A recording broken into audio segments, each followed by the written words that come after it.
गुर प्रसाद। मैं मूरख की कित बात है, कोट पराधी तरियारे। गुरु नानक जिन सुनिया पेखिया, से फिर गरबास न परियारे। बेशुमार अथा अगंत अतुलै, ज्यों बुलाओ त्यों नानक दास बोले। खालसा मेरो रूप है खास, खालसे मैं हूँ करूँ निवास। खालसा मेरो रूप है खास, खालसे मैं हूँ करूँ निवास। धन धन साहिब श्री गुरु ग्रंथ साहिब जी की पावन गोद विच राजी साध संगत जीओ, आप जी बड़े प्यार नाल सत्कारयोग भाई साहब जी पासों गुरु जी बाणी का कीर्तन श्रवण कर रहे सो। अमृत की महिमा, अमृत की व्याख्या उन्होंने शब्दों ਨਾਲ ही आप दे नाल सांझी की है। दास नूं हुक्म होया है आप जी नाल इस विसाखी के संबंध में जो चल रही लड़ी है उस विच केसां की विशेषता संबंधी कुछ विचार साझे करा। इस तो पहले के विचारों की लड़ी नूं आरंभ करिए अपने हृदय की तह विचों। धन धन साहिब श्री गुरु ग्रंथ साहिब जी के नाम भरे भंडार विचों असीस दास की झाली विच पाओ, तां जो कुछ विचारां आप जी नाल साझियां हो सकन। आओ प्यार विच बख्शो असीसां। धन धन साहिब श्री गुरु ग्रंथ साहिब जी के नाम भरे भंडार विचों प्यार नाल फतेह बुलाओ। वाहिगुरू जी का खालसा, वाहिगुरू जी की फतेह। आप जी पिछे बोर्ड के लिखियां दो तुक्कां के दर्शन कर रहे हो। खालसा मेरो रूप है खास, खालसे मैं हूँ करूँ निवास। खालसा मेरा खास रूप है, दसम पातशाह जी हुक्म फरमा रहे हैं। ये दूसरा कि मैं खालसे विच निवास कर। जे गुरु के दर्शन करने हों तो कहते हैं कि खालसे के दर्शन कर ले, क्योंकि खालसा मेरा रूप है। सो खालसे का एक रूप वो है जो सानू दृष्टमान है, जो असी इन्हां नेत्रां दे नाल वेखदे। गुरु कहता मेरा वो खास रूप है खालसा, क्योंकि जो मैं अपना रूप बनाया वही खालसे नूं मैं रूप दे दिता। ते दूसरी गल कह दी कि खालसे मैं हम करूँ निवास। हुण गुरु ने जो निवास करना है, गुरु कहता मैं निवास इस करके कर रहा कि जिन्ने गुण मेरे विच ने ना वो मैं सारे गुण विच ही पा दूं। इस तुक नूं एवें ना समझ लीजिए बहुत महान ये एक तुक है जो आम तौर पर गाई जाती है। असी इस सारी लड़ी की जो थीम है वही है कि खालसा मेरो रूप है खास, खालसे मैं हूँ करो निवास। सो एक तो मेरा बाहरला रूप है। कहते हैं एक बारी दसम पातशाह नूं एक सवाल किया गया, पातशाह जदों तुसीं शरीरक रूप में संसार में नहीं होवोगे तुहाडे दर्शन करने चाहिए तो किवें करांगे। उन्होंने कहा त्यार बार त्यार 5 सिंहां दे दर्शन कर लेना, उहदे विच मैं निवास करना। उन्होंने कहा जे 5 सिंह ना होण, 4 होण, 3 होण, 2 होण, कहते कोई गल नहीं, उन्होंने दर्शन कर लेना। कहने लगे सच्चे पातशाह जे एक भी सिंह ना होवे फिर कहने लगे फिर अपने आप नूं गुरु वाला बाणा किदां ना धारण करके शीशे के सामने वेख लई, मैं उत्थे भी बैठा तैनूं दर्शन। खालसा मेरो रूप है खास। गुरु कहता है कि मैं जरा तू खास रूप है, इस करके खास रूप होने करके जो मैं रैत धारण की है वही रैत तू धारण की है। इस करके एक गल है बाणे की। गुरु कहता है कि जो मेरा बाणा है वही तेरा बाणा है। और गुरु के बाणे विच की है, और गुरु ने अपने हुक्म के राही सानू रैत लामियां विच एक गल समझा दी कि मेरे बाणे विच ये गल्लां आंदियां जे। सिखी ई पंज हरफ काफ कि सिखी दियां ये पंज कक्के निशानियां। कड़ा काच कारदो कंगा विधान, कच्छा कड़ा कृपान कंगा। कहना पर एक गल चेते रख, जी अगली तुक कही वो बहुत ही किसाना विशेषता प्रगट कर दी है केसां की, जिसका अज विषय है। वो कहना बिन केस हेच अस्त जुमला निशान। कहते ने केसां दे बगैर सारा कुछ ही व्यर्थ हो जाए। सो पहली विशेषता कि तेरे सारी जिहड़ी ये बाहरला रूप है, ये जिहड़े बाहरले ककार ने वो जिहड़े ने उन्हां सारियां दी महानता इस करके है क्योंकि तेरे सिर ते केस ते दाढ़ी संपूर्ण। इस करके साबत सूरत दस्तार सिरा। कहना जी साबत सूरत होवे, दस्तार तेरे सिर ते सजी होवे, गुरु के दर्शन तेरे विचों होण, ते कहते ने ये मेरा बाहरला स्वरूप है। कहते ने ये तेरा बाणा है, बाणा है तेरी निशानी। जिवें किसी टीम का कोई मैंबर होवे एक पर्टिकुलर वर्दी पांदा है, उस वर्दी तो पछाणिया जाता है ये खिडारी है, ये पुलिस वाला है, ये किसी दफ्तर च काम करने वाला है, ये किसी फौज का फौजी है। उसकी वर्दी तो पता लगता है। कहता गुरसिखा मैं तुम्हें बाणा दे रहा, तेरे बाणे तो पता लगे कि तू सिख है।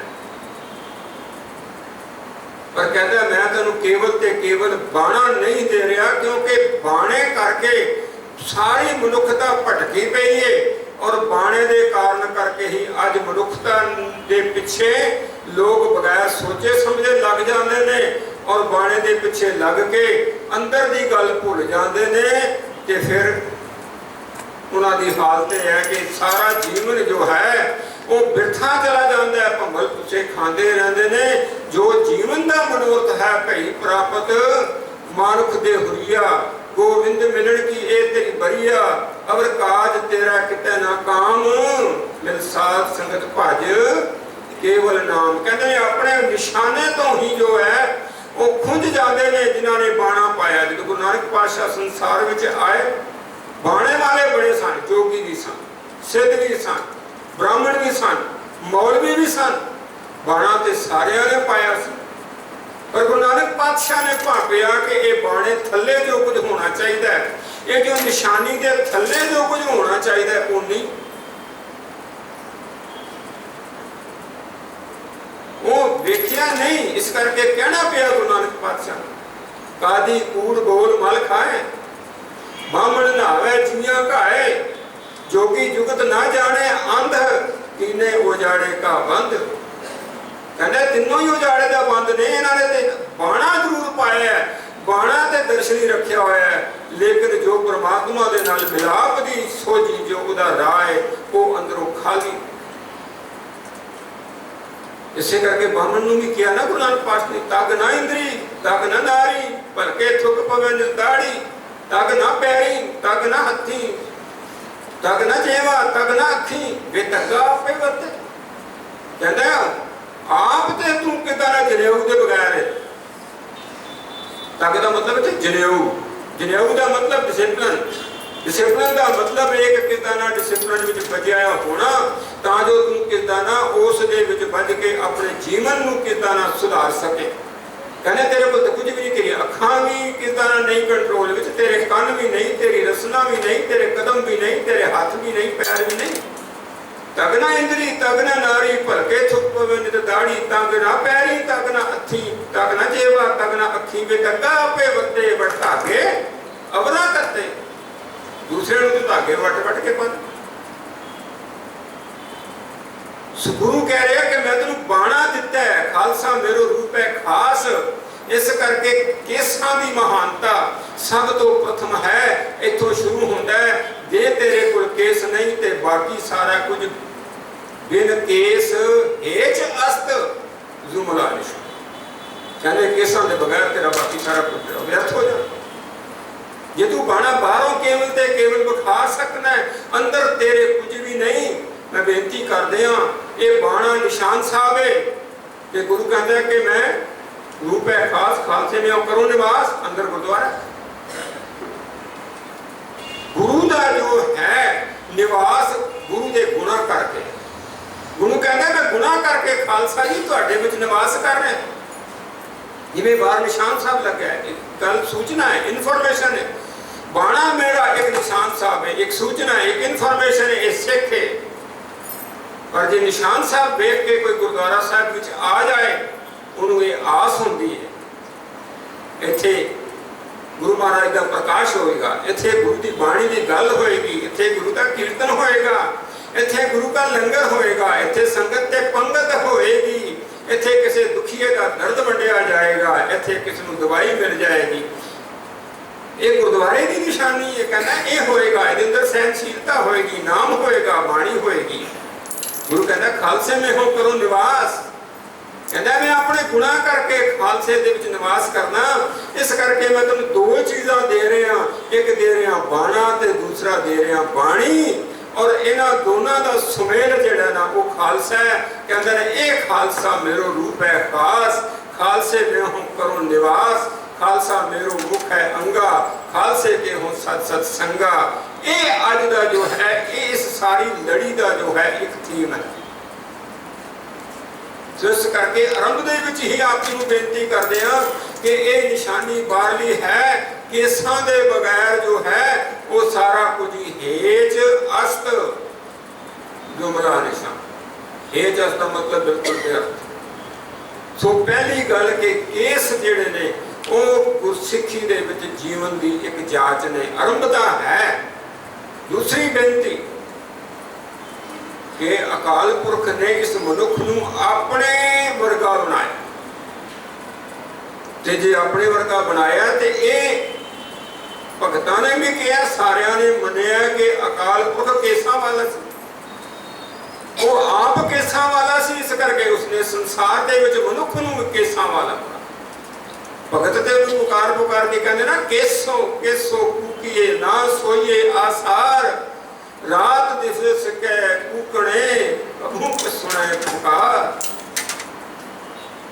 नामदेव जी ने जिस वेले परमात्मा नाल मिलाप होया तो कहते ना खूब तेरी पगड़ी मीठे तेरे बोल द्वारका नगरी काहे के मुगोल पछाण लिया कहते है केसा वाले मालिक है बड़ी सोहनी दस्तार वाले मालिक मैं तेरे पछाण लिया तू वही है तो केसां वाला मालिक परमात्मा आप तेरे बंके लोहण दंत रसाला सोहने नक जिन्हें लमड़े बाला गुरबाणी उस चीज की प्रोट ते कहंदे अकाल पुरख दा जो स्वरूप सी वो मेरे गुरु दा स्वरूप सी वो गुरु दा स्वरूप गुरु ने खालसे नूं दे दिता मैं बेनती करा आज बड़ा एक चर्चा चलती है केसां दे संबंध विच कि केस रखने क्यों चाहिए उन्होंने को बड़ा गलत सवाल करते रखने क्यों चाहिए ये दसो कि कटने क्यों चाहिए कोई बच्चा जन्मे पैदा होवे ते उस बच्चे नूं उहदे केस ना मुन्नू एवें दे एवें ही रख दे ना दसो किसी नूं ये सिख दा हिंदू दा मुसलमान दा ईसाई दा ब्राह्मण दा नाई दा किसी दा ना दसो सिर उन्होंने एक पासे रख के 2-4 साल बाद जो कढ़ के लियाओगे उहदे सिर ते केस होणगे उहदे जमांदरू केस ने उहदे नाल आणगे किसी नूं पुछोगे वो कहेगा सिख दा बच्चा उन्होंने पूछो कटदे सवाल उठा करते रखते क्यों? रखना नहीं, गुरु ने रखने वास्ते तो कुछ हदायत नहीं की। गुरु ने कहा अकाल पुरख की बख्शिश, गुरु की जितनी रहमत है तेन केसा के राही मैं दे रहा, इसकी संभाल करनी है। संभाल करने वास्ते मैं तेन नाल कंगा दे रहा, तो इन्हों की संभाल करनी है, क्योंकि इस दे विच सारी ताकत जिहड़ी है इन्हां केसां विच भरी हुई। मैं आप जी गल एक छोटी जी घटना बाइबल के विचों वर्णन कर लगा। सैमसन होया ते कहते ने कि उस सैमसन दे विच इतनी ताकत सी कि उसनूं कोई भी जित नहीं सकता। बहुत ताकतवर मनिया जाता सी। फिलिस्तीनी बड़े इस गल तो दुखी सन।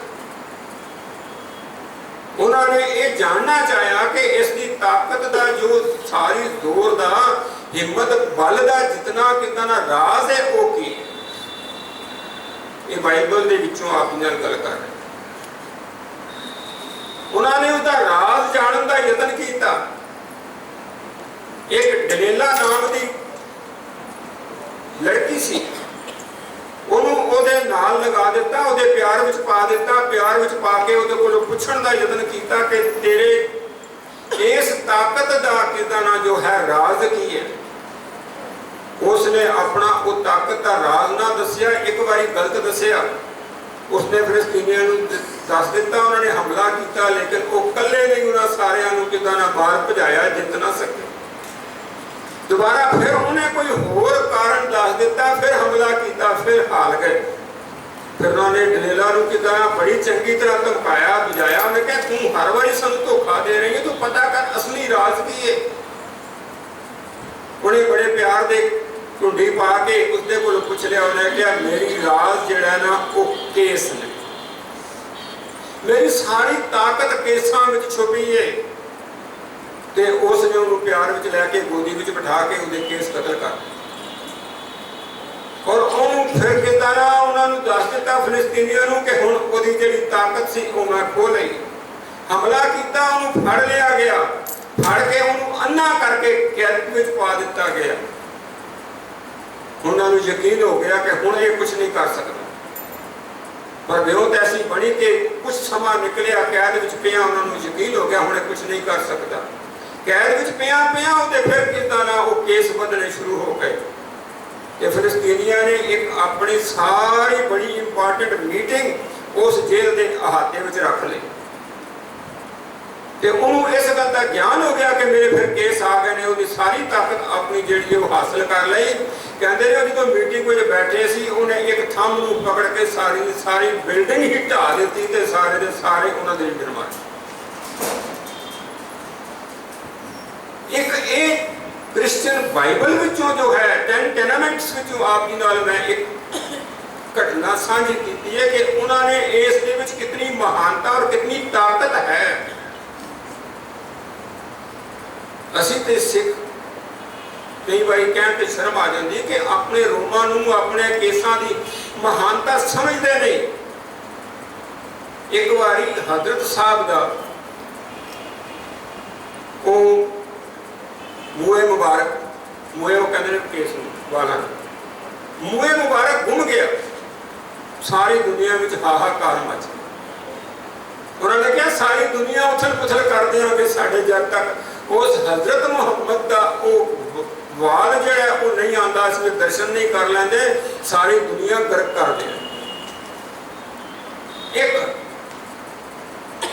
मूए मुबारक पर खिमा करना जो मेरे वीर ते मेरिया भैन मेरे होर कोई साथी जो नाई की दुकान पर जाके अपने आप केस मुड़ा आते, उन्होंने शर्म आनी चाहिए कि असी ये गुरु की मोहर है। गुरु कहता है मोहर है मेरी, कि असी गुरु की मोहर नूं किस तरह अपने हाथ में लैके ते असी उन्होंने बर्बाद करते हैं, तो सानू कोई किस तरह उहदे विच संकोच नहीं हुंदा। रोमां की बेदबी करते हैं अनेक तरह के नाल। कभी अपने अंदर झात मार के देखिए कि अकाल पुरख ने साडे इस शरीर नूं बनाउण लगे आ, कितनी सोफिस्टिकेटेड थॉट दे नाल इस नूं बनाया है। जिथे जिथे जिन्ने जिन्ने केस लोड़ ने उन्ने उन्ने लाए ने, वध नहीं लाए। कभी केस सिर के केस कभी वो मेरे भरवटियां ते ला दिंदा ते मैनूं की नजर आउणा सी। मेरे कन विच केस, मेरे नक विच थोड़े छोटे छोटे केस, जिन्ना लोड़ है। अखां दे भरवटे ओहो जे, अखां दे भरवटे दे पिपलियां दे केस होर छोटे, दाढ़ी दे केस छोटे, केस लंबे। कभी असीं सोचे ही नहीं इस गल नूं कि अकाल पुरख दी वो जो बेअंतता है उसने अपने आप लोड़ के मुताबिक कितने कितने दे किथे किथे लाए ने, ये ते मेरी सोची विच नहीं।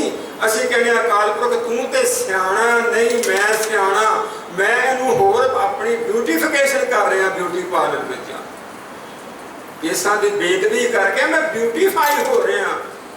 लानत है ऐसी ब्यूटीफिकेशन, खिमा करना। गुरु कहता तू ब्यूटीफाई हो जा, मैं फिर तेरे केस उगा दूंगा।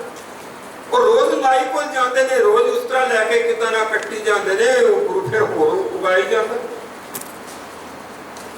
वो दाना पीना है, वो सारा कुछ जानने वाला है, वो सब तो ज्यादा सियाणा है। पर मैं रब नाल अड्डा ला के केस नाल दी बेदबी करी जाना कि रब्बा मैं तेरे नाल सियाणा ते तू मेरे तो नलैक। पर सारी जिंदगी मेरे इस घोल में निकल जाती है, मैं मरते जाना। पर उस अकाल पुरख के उस दिसे हुए उस नियम नूं मैं तोड़ सकता कि मेरे बाल आने बंद हो जाए, वो फिर भी आते रहते। क्षमा करना, मर्दां दे केस होर तरह, बीबियां दे केस होर तरह, बंदे दे सिर मूंह ते दाढ़ी, बेबियां दे बिल्कुल चेहरा साफ।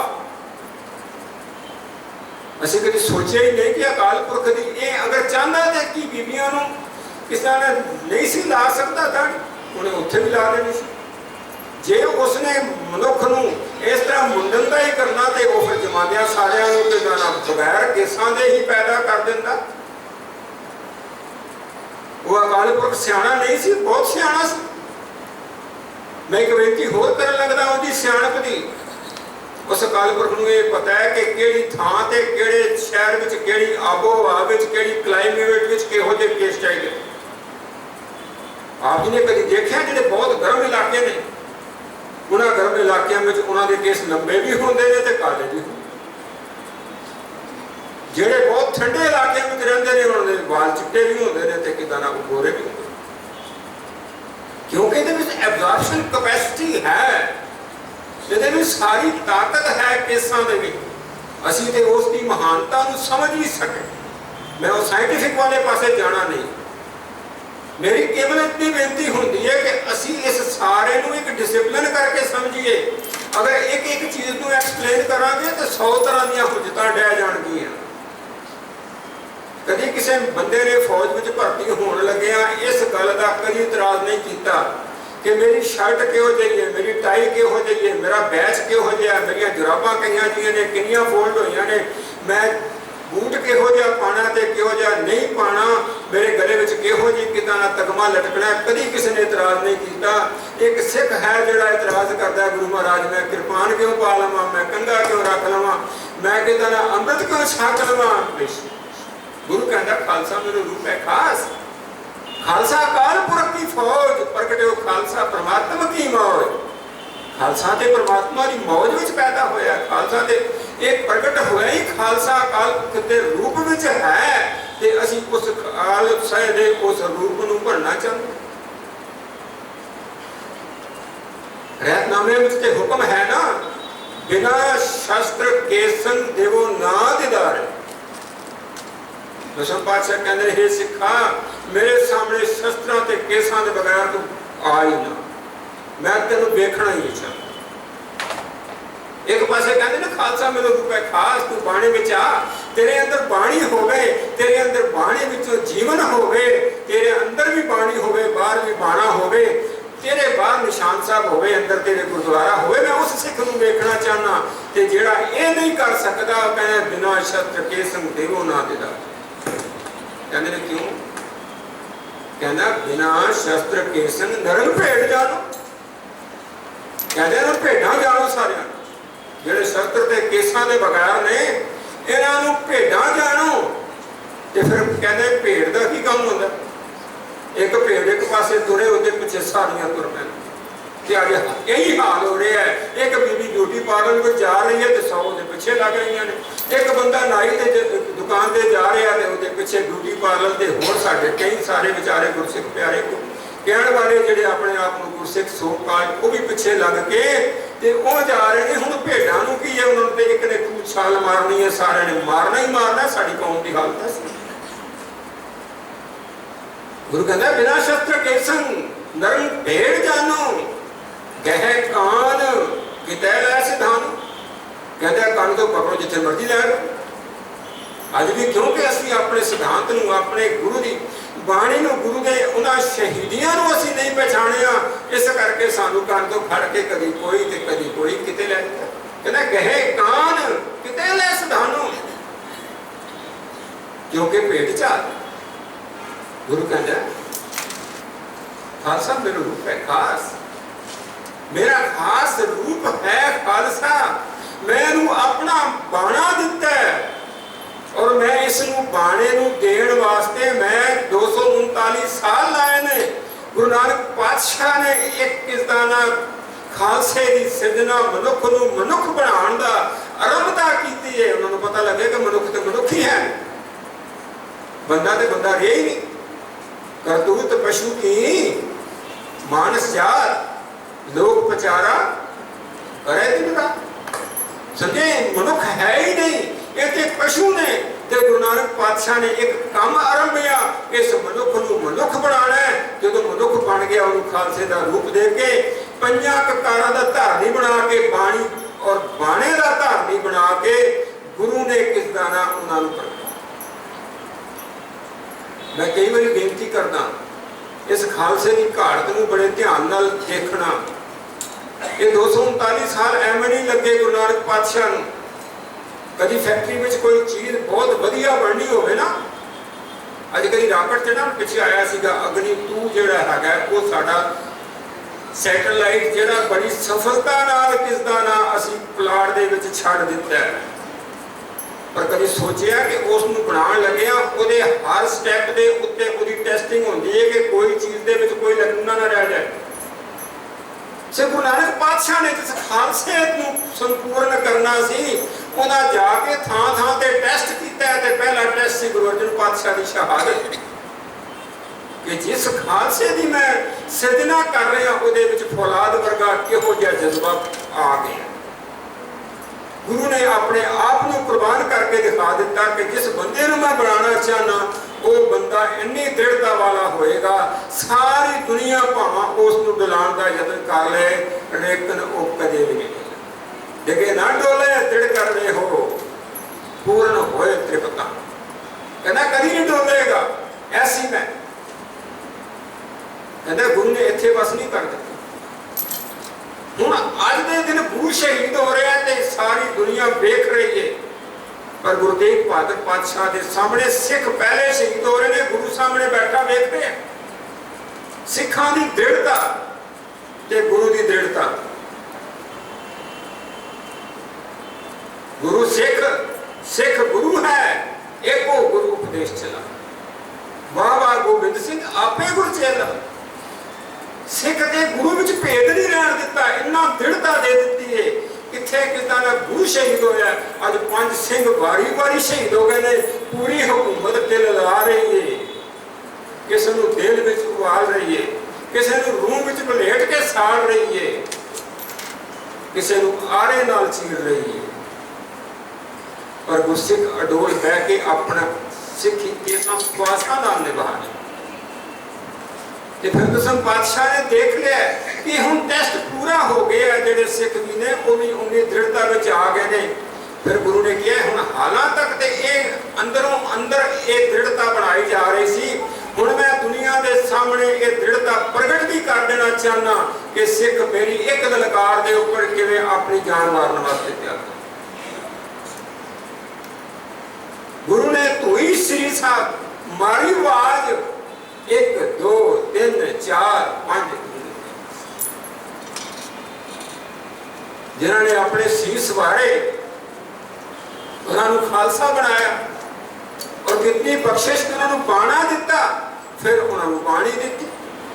बाणी दे के उन्होंने तो दृढ़ता पाई। तो फिर आज तक दुनिया के इतिहास का ऐसा कोई जिक्र नहीं है जिथे कि किते गुरु ने अपने चेले नूं कहा होवे अज तो बाद आ जा, जो क्रिया करके मैं तेनू दीखिया दी है वो दीखिया तू मैनू भी दे दे।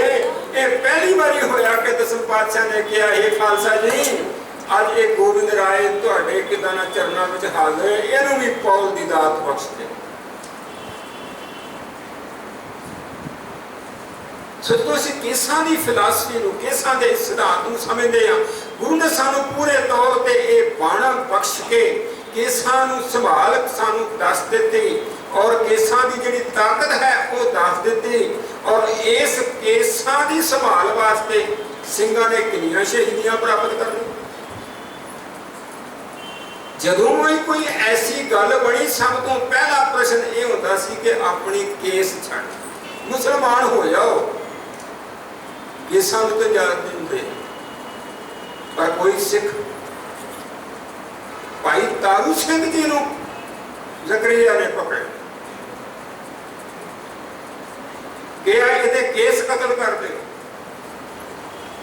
क्योंकि बाणी ते बाणे दे धारनी ने अरदास की अकाल पुरख मैं बेड़ियां नाल जकड़िया होया कुछ नहीं कर सकिया, पर तू कृपा कर कि मेरे केस कभी भी किसी का कतल ना कर सकन। कहने ने ज़करिया नूं कहा कि ये उन्होंने जोर लगा लिया लेकिन केस कतल नहीं कर सके। मैं कहा मेरी खोपड़ी ला दो, खोपड़ी के नाल ही मैं तैनूं। ज़करिया ने कहा कि खोपड़ी ला दो, तड़प तड़प के मर जाएगा। ये भाई तारू सिंह जी ने कहा नहीं, ये सिंह नहीं मरेगा, ये तड़पेगा तू जिस वक्त तेरी जान नहीं निकलेगी। खालसा ते इस शहीदी नाल सगों होर इहनूं चाह चढ़ जाएगा, इस शहीदी नाल ते ये अपने गुरु के सन्मुख हो जाएगा। जो भाई किदां ना मती दास जी नूं पुछया गया कि तुसीं आरे नाल चीरे जान लगे हो, दसो तुहाडी अंतम की इच्छा है। उन्होंने कहा मेरा मुंह मेरे गुरु वाल होवेगा, सन्मुख होके मरना चाहना। भाई तारू सिंह जी कहते हैं कि अगर मेरी खोपड़ी उतर जाएगी तो मैं गुरु के सन्मुख होके मर जावांगा, पर लेकिन तू याद रखी कि तेरी जिहड़ी हैगी है तू तरफ तरफ के मर। बस उधरों भाई तारू सिंह की खोपड़ी उतरी तो उदों उहदा पेशाब बंद हो गया। तड़पे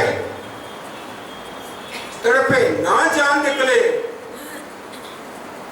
फिर उस वक्त उन्होंने कहा फिर जाओ, ये सब भाई साहब के कोलों ही का इलाज मिलेगा। उन्होंने कहा किसी गुरसिख की जिन्हों गुरु ने कहा कि खालसा मेरा रूप है, खास किसी ऐसे गुरसिख की जुत्ती लिया के जिस सिर ते मारो, ज्यों ज्यों इसके सिर ते जुत्ती वजेगी त्यों त्यों इसका पेशाब चलेगा, तो त्यों त्यों कि आराम आए। तो उन्होंने भाई तारू सिंह भी ही जुत्ती लैके सिर ते मारी और 17-18 दिन भाई साहब बगैर खोपड़ी के दिंदे रहे। इतिहास वो गुरसिखो ये ते जो केस सानू गुरु ने बख्शे है ने, ये ते एक महान देन है, साडे सिर ते छत्र है। गुरु ने सानू खालसा बना दिता है, सानू किस तरह सिंह सजा दिता है। वो बंदे जेड़े के बिल्कुल किस तरह कायर सन, जिन्होंने कभी कृपान नहीं सी फड़ी, कभी कोई छुरी नहीं सी फड़ी, वो बंदे लखां दे विच अगर किस तरह जाके मुकाबला कर रहे हैं, ये गुरु के केसां दी बरकत है, ये गुरु की उस ताकत की बरकत है। तो आप जी ने सुने ही ना भाई बचित्र सिंह कितने को बड़े सन, कितना को उन्होंने शरीर सी, सामने मस्त हाथी आ रहे हैं कि मुकाबला कर। दुनी चंद जरा बड़ा हट्टा कट्टा सी, पर क्योंकि बाणी ते बाणा नहीं सी कोल, इत्थे बाणी ते बाणा दोनों सन। ते वो कहते हैं कि बचित्र सिंह सचे पातशाह तेरा थापड़ा मेरे सिर ते होवे ते एक हाथी की, मैं थोड़ा लड़ना। गुरु ये तो सब तू ही लड़ना है, सब कुछ तेरी करामात है। एक हाथी की ये हो जाए सैकड़े हाथी आ जाए तो ही मैं उन्होंने पछाड़ दिया। तो बाकी साखी आप सारे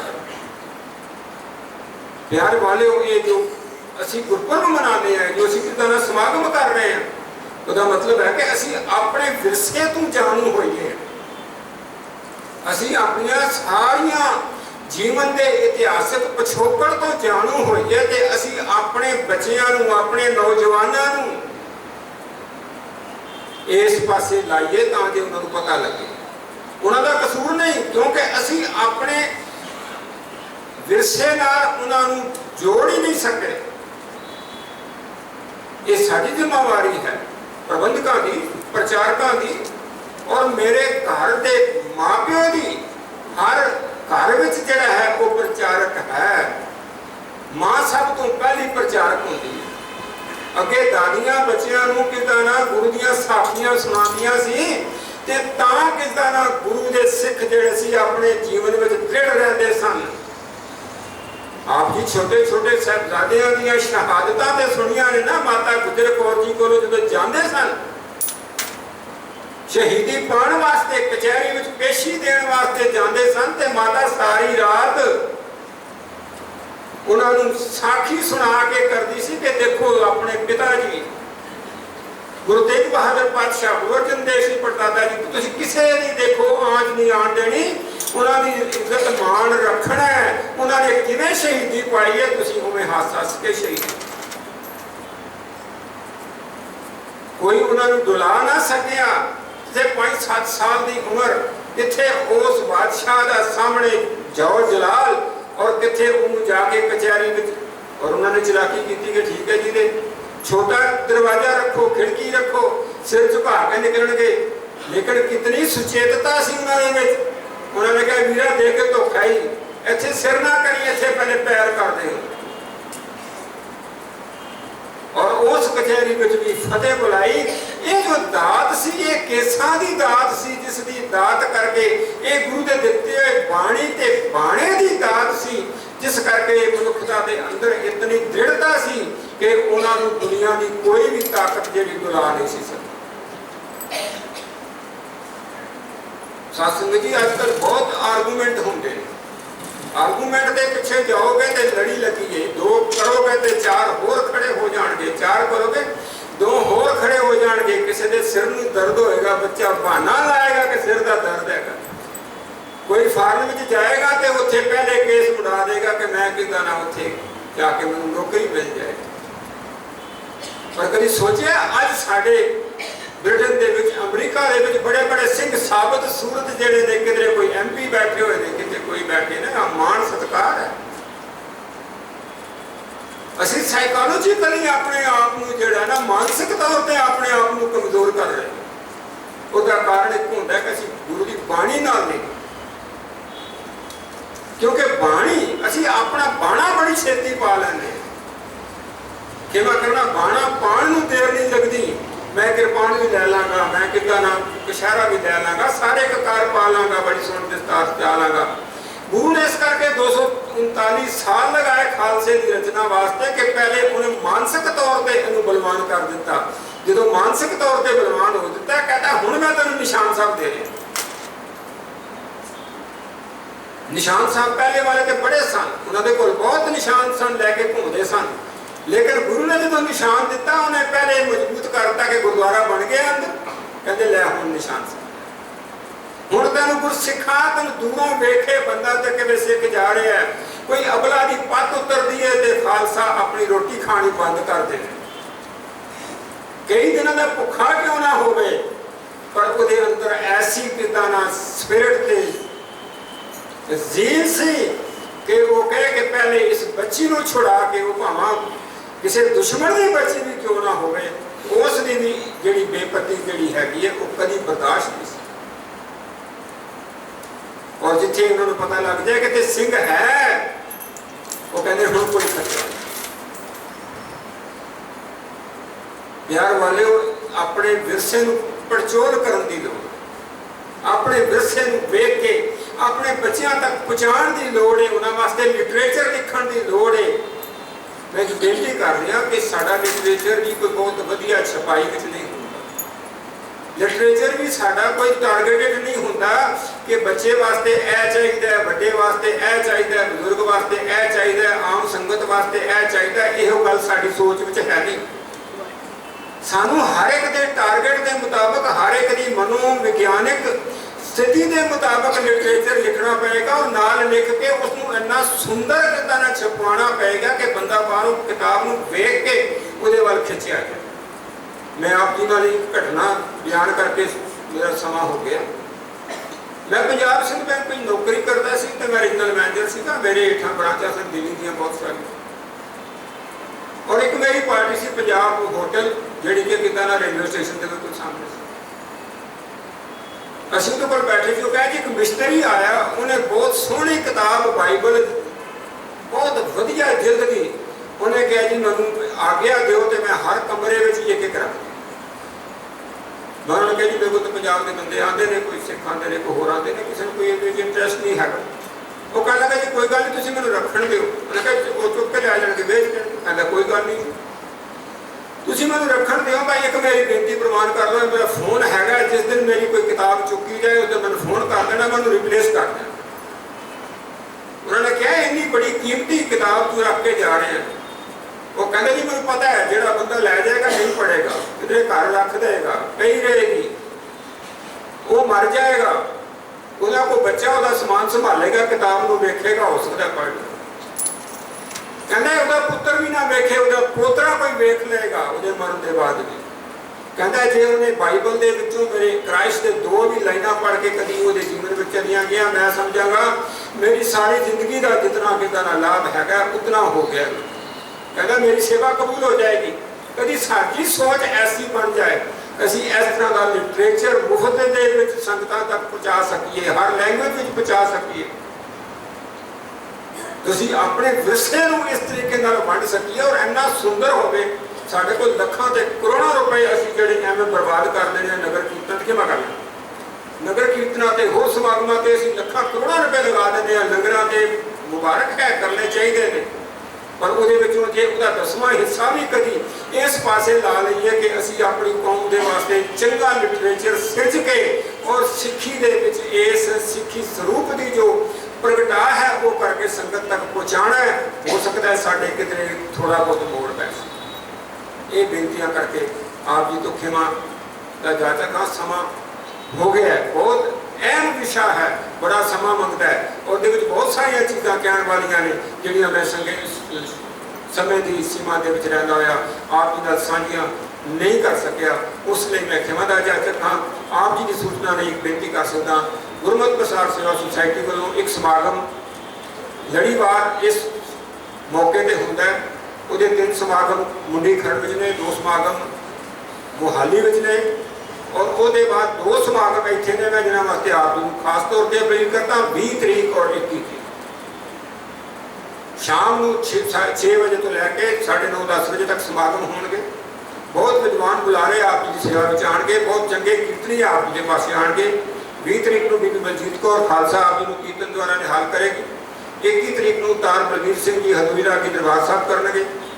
20 तरीक को जो गुरमत विचारा आप नाल साझियां करेंगे वो प्रोफैसर हरभजन सिंह जी बाबा जुझार सिंह मिशनरी कॉलेज चौंता तो और नाल ही भाई साहब भाई हरिंदर सिंह जी सुहाना वाले आप जी नाल करेंगे। और 21 तरीक को जो है वो विचारा सरदार गुजर सिंह जी असांध वाले बहुत चंगे बुलारे ने और अंत में जो है ज्ञानी साहब सिंह जी शाहबाद मारकंडा वाले वो आप जी को कितना गुरमत विचारा नाल निहाल करेंगे।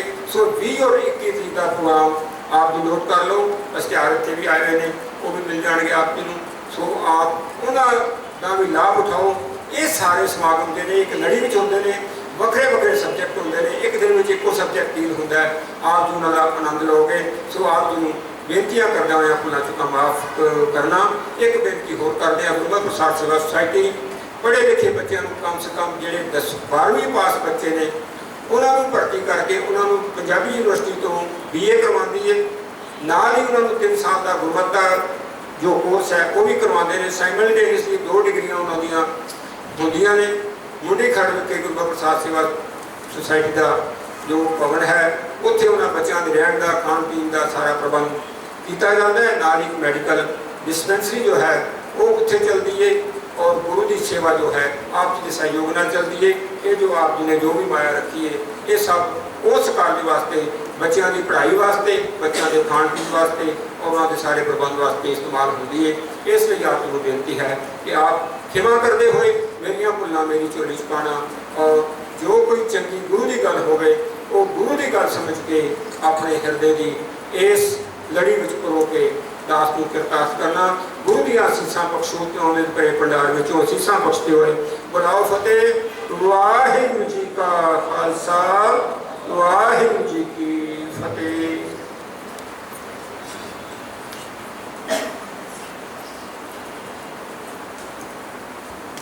ਸੰਤਾਂ श्री गुरु ग्रंथ साहब जी की पावन पवित्र हजूरी च बैठे गुरु रूप साध संगत जी, वाहिगुरू जी का खालसा, वाहिगुरू जी की फतेह।